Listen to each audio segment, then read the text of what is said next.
이미 오래전부터 세계의 전문가들이 경고해온 한 달이 넘는 폭우 속에 시시각각 충격적인 속보들이 터져나오고 있는 중국과 산샤댐. 한국의 방사능 직격탄을 날릴 것으로 예상되는 이 산샤댐의 침수, 즉 붕괴 가능성까지 남은 높이는 단 10m. 황사에 이어 한반도에 방사능을 안겨주려는 중국이 처한 현 상황. 과연 우리 정말 괜찮을까요? 영상을 통해 만나보겠습니다.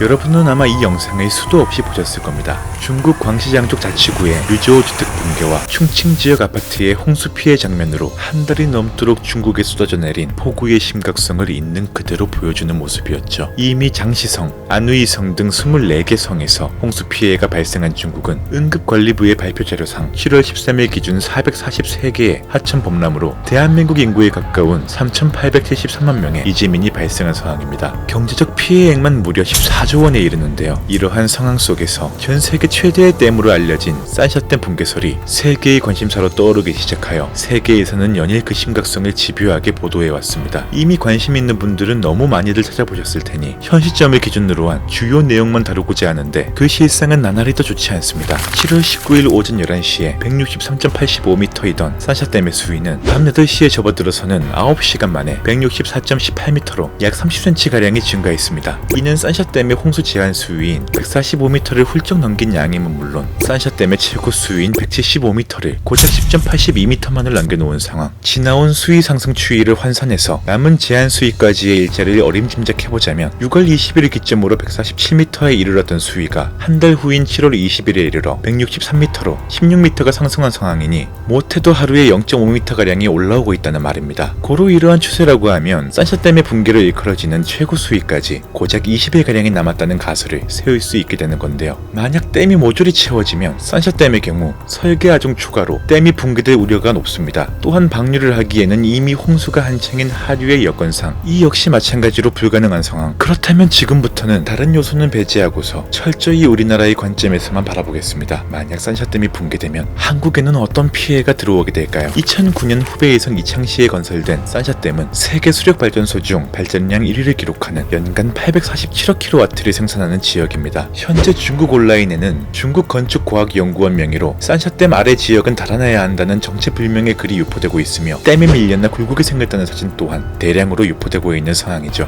원자력안전연구원의 연구 결과에서 산샤댐이 붕괴할 경우 해안에 위치한 원전에 영향을 끼칠 수 있음은 물론 1호부터 3일 이내에 한반도에 큰 영향을 끼칠 수 있다고 발표된 바 있습니다. 만약에 양쯔강 하류에서 원전이 터지게 되면 방사능은 남서방향에서 북서방향으로 불어가는 편서풍을 타고 한국과 일본의 직방으로 넘어오게 되는 것이죠. 그런데 이게 끝이 아닙니다. 이번 홍수로 인한 사태는 원전 유출만이 문제가 아닌데요. 일반적으로 큰 홍수가 일어나면 주변 환경이 더러워지게 되고 각종 유기물들이 쌓이게 됩니다. 특히나 이런 대홍수의 경우 그 정도가 상당한데 방치되는 유기물 사이에서는 생쥐가 생존하기 최적의 여건으로 생쥐의 개체수는 급속도로 늘어나게 됩니다. 최근 진저리가 날 정도로 들어온 녀석이 박쥐라면 생쥐는 이미 이보다 훨씬 이전에 전 세계에 수많은 악명을 떨친 바 있는데 여러분도 아시겠죠? 바로 흑사병입니다. 중세 유럽을 휩쓸었던 흑사병은 놀랍게도 아직도 환자들이 보고되고 있습니다. 하루가 멀다 하고 세계 전역에서는 여전히 흑사병에 감염된 환자들을 어렵지 않게 찾아볼 수 있죠. 사실상 흑사병은 그저 하나의 질병일 뿐이며 이보다 더욱 가혹한 질병들은 아직도 얼마나 남아있을지 모릅니다. 방사능만이 문제가 아니라는 거죠. 만약 또 다른 전염병이 발생하면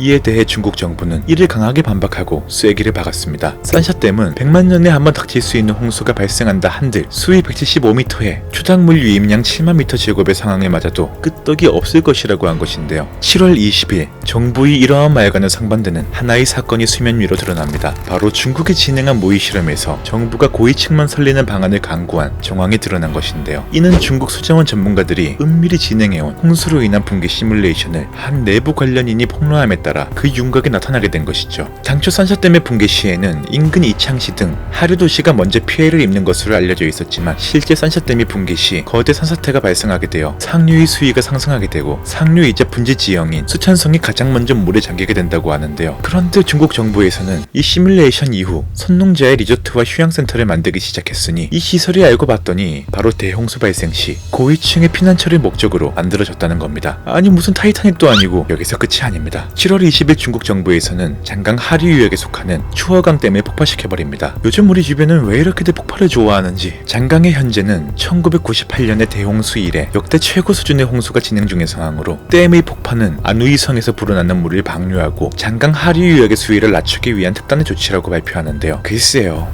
어디까지나 개인적인 의심입니다만 이게 만약 저절로 무너질 상황이었던 댐을 계획적으로 한 것 마냥 포장한 것이라면 어떻게 보일까요? 산샤댐과 같이 중국 정부에서 은밀히 진행하고 있는 무엇인가가 숨어있는 것이라면요. 지금 전 세계에서는 이거 X는 거 아니냐고 난리를 치고 있는데 중국 신화통신은 우리는 올해 최악의 홍수에 잘 대처하고 있으며 상당히 안정적으로 운영되고 있다라고 말을 하는 상황입니다. 이거 꼭 최근에 중국과 일본에서 그 병을 대처하며 했던 말과 비슷하지 않나요? 사실 산샤댐은 기획 단계에서부터 그 말이 많았습니다. 착공 당시 칭화대의 저명한 수리 전문가 황한리 교수는 댐 건설에 맡고자 공산층 고위층에게 3차례나 편지를 쓰고 제발 30분만 설명할 시간을 달라고 해왔지만 모조리 묵살당한 바 있습니다. 결국 그는 산샤댐 건설 이후 발생한 12가지 예측을 내놓았으니 하류 지방 붕괴, 선박 운항 방해, 이주민 문제, 침전물 문제, 수질 약화, 불충분한 발전, 이상기후, 빈번한 지진, 흡혈충 확산, 생태 악화, 상류 지역 홍수 등 11가지 예측이 하나도 빠짐없이 모조리 적중했습니다. 그리고 이제 그의 예언은 마지막 단 한 가지 예언만을 남겨놓고 있는데요. 바로 댐의 붕괴만 남은 상황입니다. 황 교수는 임종 직전까지 병상에서 산샤는 절대 안 된다고 마지막 순간까지 울부짖었다고 하는데요. 제발 좀 그만해. 정말 모르겠습니다. 오늘도 중국의 중국한 이야기 노파신과 함께 준비한 오늘의 영상 여기에서 마치겠습니다. 일어나지 않은 일을 두려워하지는 말되 우리도 알고는 있을 필요가 있겠습니다. 오늘도 시청해주신 송아지 여러분께 감사드리며 더욱 흥미로운 주제로 돌아오겠습니다. 스릴로팡이었습니다. 감사합니다.